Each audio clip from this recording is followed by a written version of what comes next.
Running a hotel wasn't just a job for me, it was my whole world.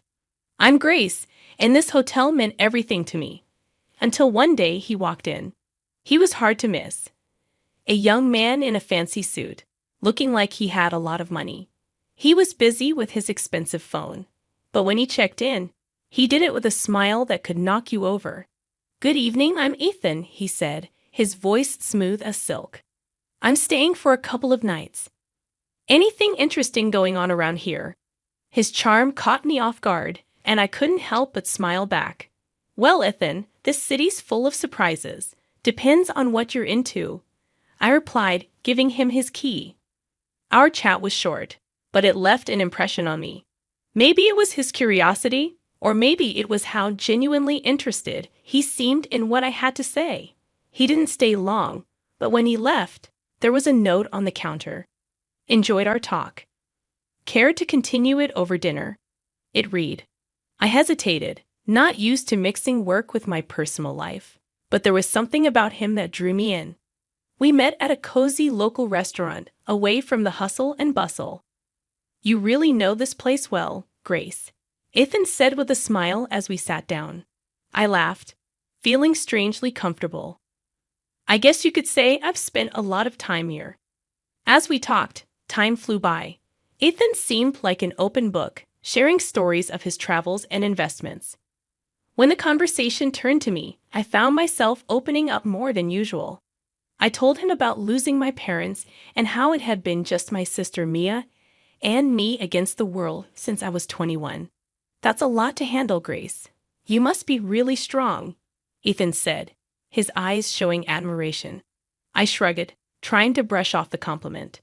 "We all deal with what life throws at us, right? Mia has always been my priority.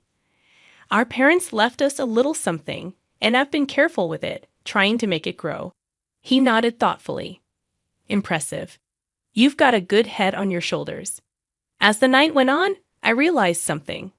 I hadn't laughed this much in a long time. But whenever I tried to learn more about Ethan's family, he skillfully changed the subject. "My folks and I don't see eye to eye.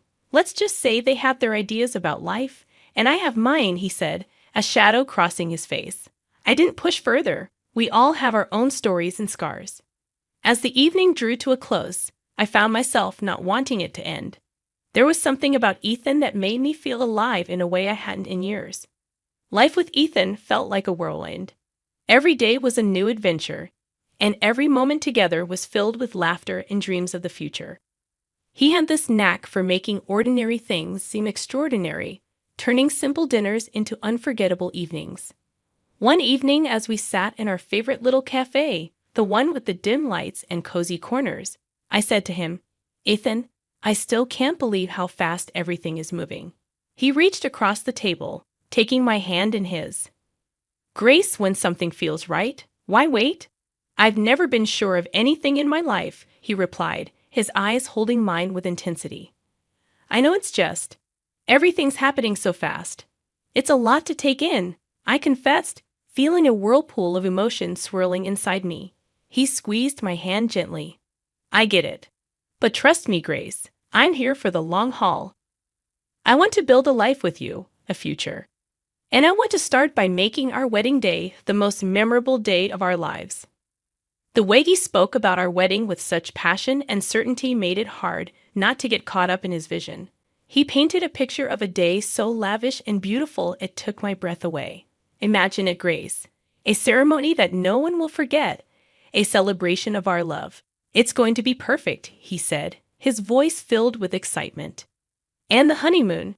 You mentioned something about the most expensive hotel in the world," I asked, a mix of curiosity and apprehension in my voice. His smile widened. "Yes, it's all part of the plan. But I need you to trust me, to take this leap with me. Your savings for the wedding, my funds for the honeymoon, and our future home together. We'll make this a reality." I hesitated, the practical part of me screaming caution. But looking into his eyes, full of love and promise, I found myself nodding. "Okay, Ethan, let's do it. Let's make this wedding a day to remember."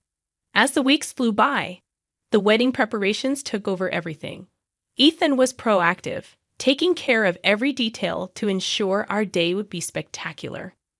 Watching him so full of life and determination made me fall even deeper in love. Ethan, you're amazing. The way you're handling everything. I don't know how to thank you, I said one evening as we reviewed the guest list and the lavish menu he planned. He pulled me close, his arms wrapping around me. Grace, seeing you happy is all the thanks I need. This wedding, it's just the beginning.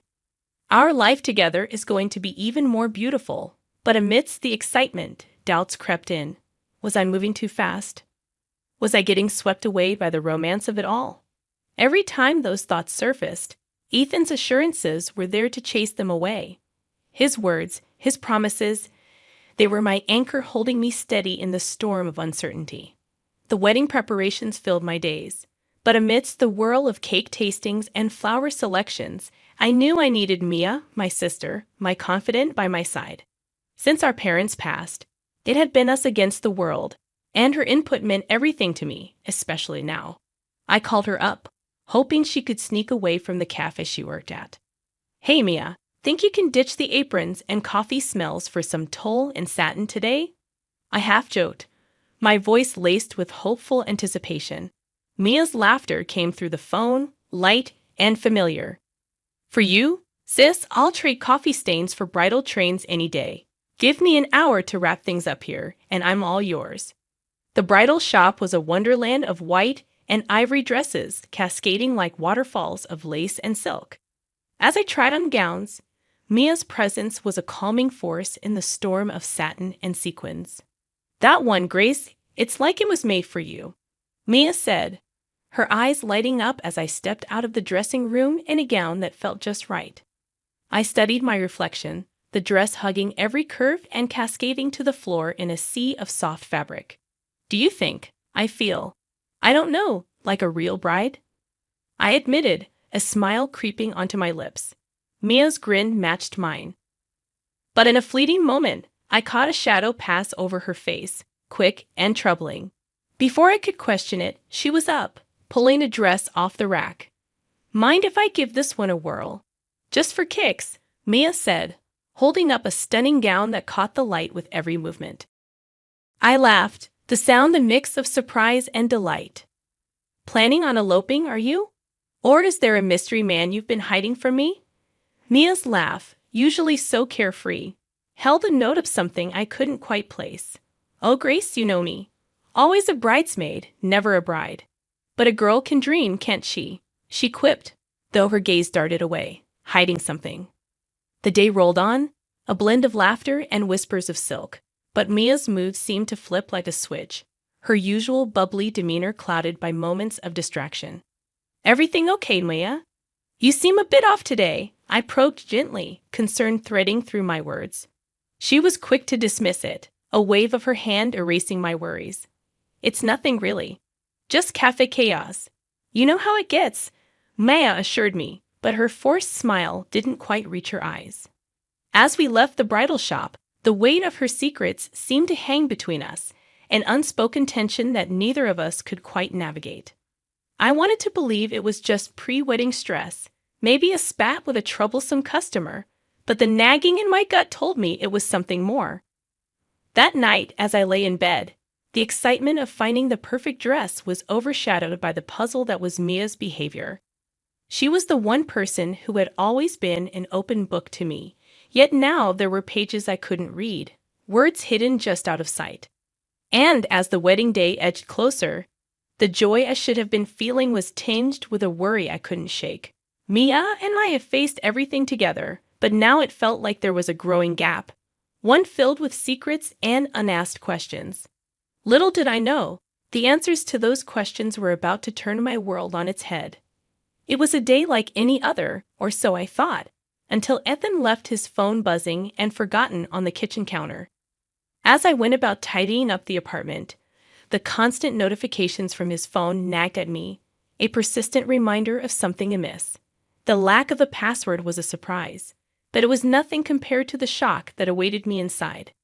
The messages between Ethan and Mia were like a punch to the gut, each word a betrayal that tore through my heart. They weren't just having an affair. They were planning to push me aside like I was nothing. Like all the years of sisterhood with Mia meant less than the dirt under their shoes. I read and reread Mia's message, confessing her pregnancy with Ethan's child. The words blurred as tears clouded my vision. Can't believe we pulled this off. She's such a fool, falling for every lie. And now, with the baby, we can finally be together, just as we planned, it read. The world around me seemed to spin, a carousel of deceit and treachery. Ethan's reply was no better, declaring his love for Mia and his eagerness to see me humiliated, ousted from my own wedding. She's just a naive cash cow. Can't wait to get rid of her and start our real life together. This wedding will be perfect, thanks to her money, he wrote.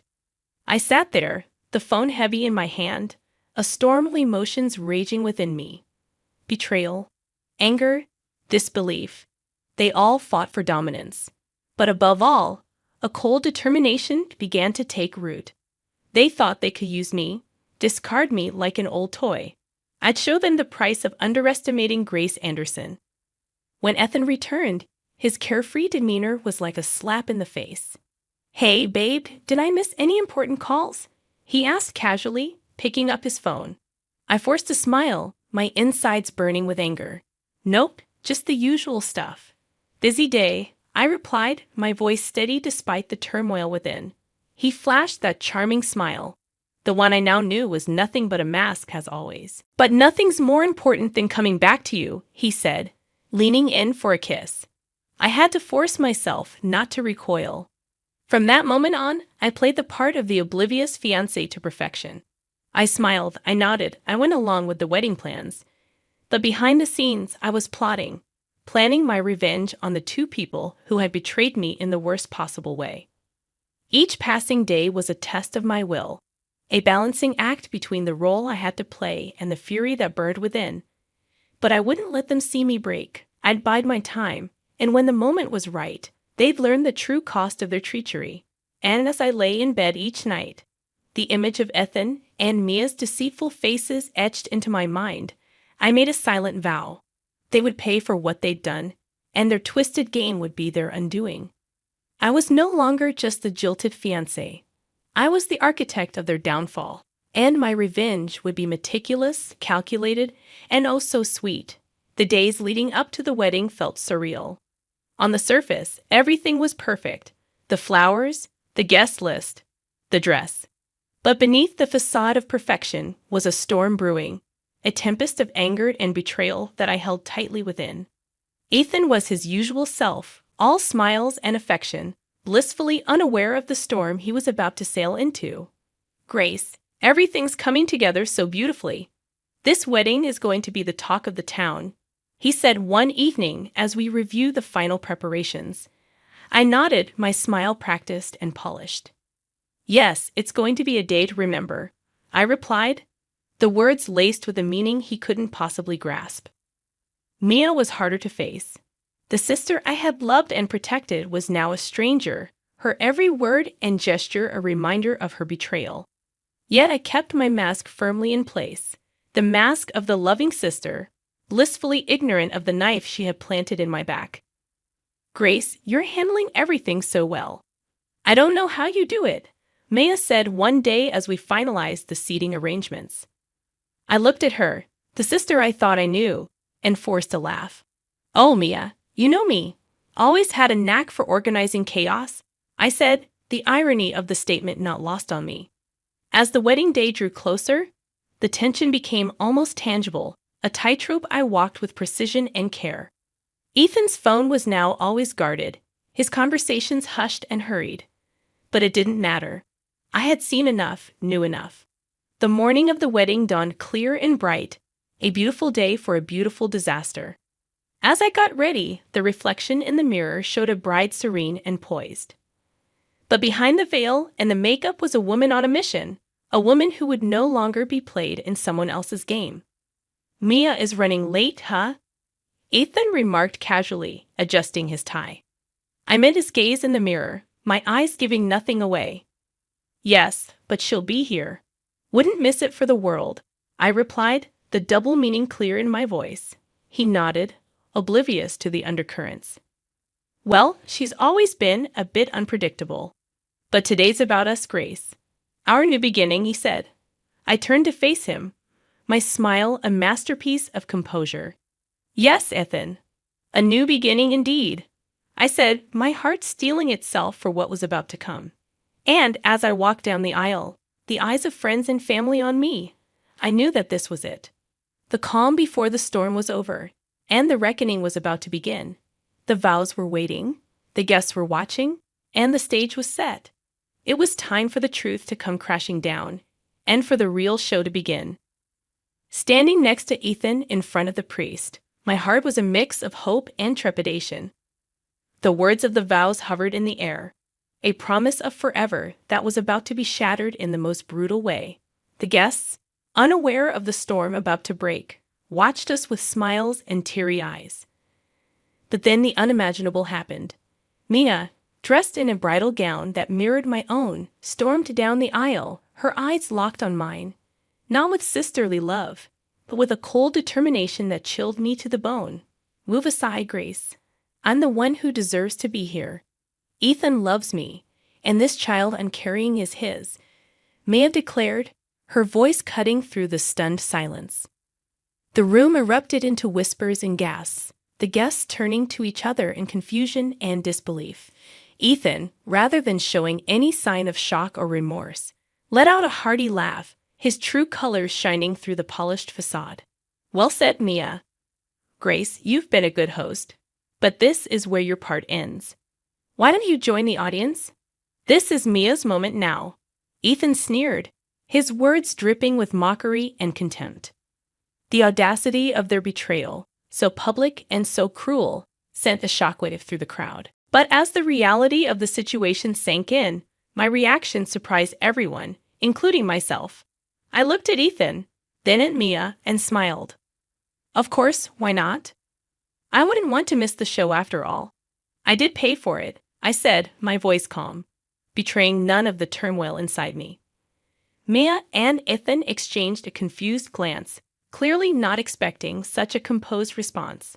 The guests, too, were baffled, their eyes darting between us, trying to make sense of the surreal scene unfolding before them. As I gracefully took a seat among the guests, my head held high, the whispers grew louder. What's she up to? Is she really going to let this happen? The questions buzzed around the room like a swarm of bees. But I remained serene, a statue amidst the chaos. Ethan and Mia, now standing together at the altar, looked unnerved. My calm demeanor had thrown them off their plan to humiliate and discard me, not unfolding as they had anticipated. What's your name, Grace? Why are you so calm? Ethan asked, his voice a mix of curiosity and concern. I met his gaze, my smile never wavering. No game, Ethan. Just enjoying the fruits of my labor. Please proceed. I'm eager to see how this plays out, I replied, my words like velvet-covered daggers. The ceremony resumed, but the atmosphere had shifted. The guests watched in a mix of shock and anticipation, unsure whether they were witnessing a wedding or the prelude to a dramatic reckoning. As Mia and Ethan exchanged vows, the words felt hollow, a mockery of the sacred promise they were supposed to represent. And as I sat there, surrounded by friends and family who were struggling to comprehend the spectacle, I knew that this was just the beginning.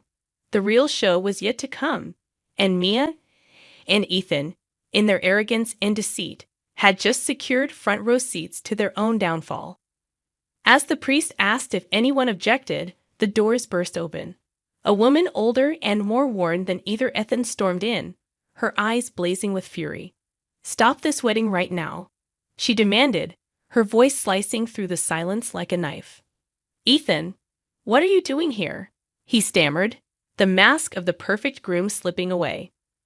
I'm here to stop you from making a bigger fool of yourself and these people. Grace, you deserve to know the truth, Catherine said, turning to me with a sympathetic look. The murmurs among themselves, the scandal unfolding before them, more gripping than any soap opera. Mia clutched her stomach, her face a mask of shock and fear. Catherine continued, her voice firm and clear. Ethan is a liar and a cheat. He's in debt up to his ears. His investments failed, and he's been using you all to dig himself out of his hole. And Mia, you poor girl, you're just another pawn in his game. The room erupted into chaos, the guests rising from their seats, the whispers growing louder. Ethan tried to speak, but his words were drowned out by the uproar. I stood up, my heart pounding, but my voice steady. "There's more," I announced, silencing the room. I hired a private detective after I discovered Ethan and Mia's affair. Not only is Ethan already married and drowning in debt, but he's also been hiding a daughter, a child he's never supported, I declared. Mia's face crumpled, the reality of her situation crashing down around her. "Ethan, is this true? Tell me she's lying," she pleaded, her voice breaking. Ethan, now pale and defeated, had no words. His lies, his deceit, all laid bare for the world to see. But the final blow was yet to come. As the guests processed the revelations, Ethan's parents, two stern and imposing figures, entered the room. I had reached out to them, told them everything, and now they were here to confront the son who had brought shame to their name. Ethan's father, a man of few words, spoke with a voice that resonated with disappointment and anger. "Ethan, you are no son of mine. Your actions today and in the past have shown your true character. You are cut off from our family and our fortune." As the room settled into an uneasy silence, I looked at Ethan, Mia, and the shattered dreams they had tried to build on the foundation of deceit. The pain of betrayal still throbbed in my heart. But standing there amidst the ruins of what was meant to be my happiest day, I knew that this was not the end of my story. In the aftermath, I found myself in the cold halls of justice, seeking reparation for the damage Ethan had caused. The courtroom felt like another world, a place where the pain and humiliation I had endured were translated into legal jargon and paperwork. "Ethan, you've not only broken a promise, but you've also shattered trust and exploited generosity. You owe me more than just an apology. You owe me compensation for turning my life upside down," I stated firmly. The judge's gavel sounded like thunder in the tense silence. "The court finds in favor of the plaintiff. The defendant is hereby ordered to pay $50,000 in damages for the distress and financial loss caused," he declared. As I walked out of the courtroom, the burden of the past months felt lighter. Justice had been served, but the road to healing was just beginning. Ethan's troubles didn't end with me. Catherine, his legal wife, fueled by hurt and fury, launched her own legal battle, demanding compensation for his infidelity and neglect of their child. Life moved on, but the scars of those tumultuous months remained. I focused on rebuilding my life, on finding peace in the simple things. I had loved and lost, trusted and been betrayed. But through it all, I had survived. And as I looked back on everything that had happened, I realized that the most important journey was the one I was taking within myself, a journey of healing, of rediscovering my strength, and of learning to trust and love again.